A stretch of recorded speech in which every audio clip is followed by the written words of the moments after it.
Akala mo ba noong dekada 90 o nitong mga nakaraang taon lang na imbento ang pagbabawas ng carbohydrates? Magulat ka dahil ang sikretong ito ay daan-daang taon nang ginagamit ng mga pinakamagagaling na doktor sa kasaysayan.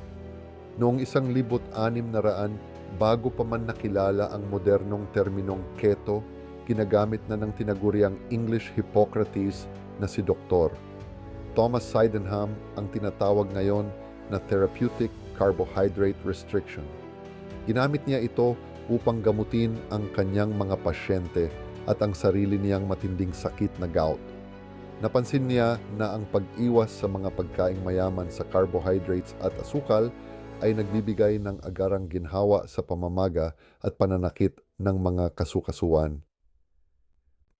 Ipinagpatuloy ang prinsipyong ito noong taong 1775 ng tanyag na Scottish military surgeon na si Dr. John Rollo, DIRT.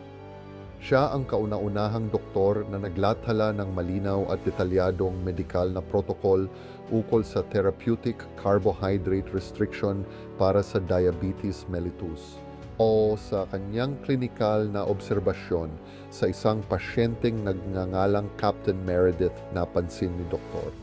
Rollo na ang pagpapakain ng diet na halos taba at karne lamang.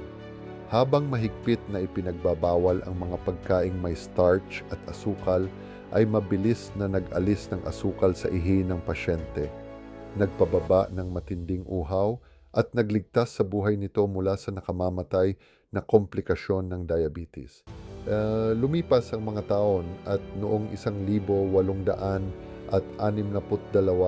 isang matabang undertaker sa London na nagngangalang William Banting ang nakaranas ng matinding hirap sa katawan. Dahil sa labis na timbang, nahihirapan siyang huminga, hindi makasintas ng sapatos at unti-unti pang nabibingi. Matapos mabigo sa iba't ibang ehersisyo at matinding gutom, kumonsulta siya sa isang ear specialist na si Dr. William Harvey. Sariwa pa noon mula sa mga medikal na lektura sa Paris, napagtanto ni Dr. Harvey na ang mga carbohydrates tulad ng tinapay, patatas, asukal, gatas at beer ang nagiging sanhi ng labis na taba at pinsala sa metabolismo. Inutusan niya si Banting na iwasan ang mga ito. Ang resulta, kamangha-mangha, mabilis na nabawasan ang timbang ni Banting at bumalik ang kanyang pandinig. Dahil dito, noong 1863, isinulat at inilathala ni Banting ang sikat na aklat na Letter on Corpulence Addressed to the Public.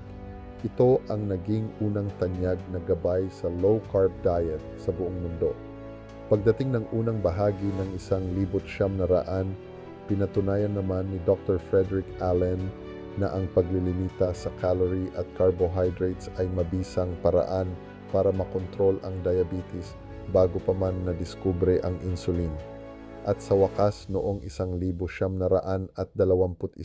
opisyal na binuo at ipinakilala ni Dr.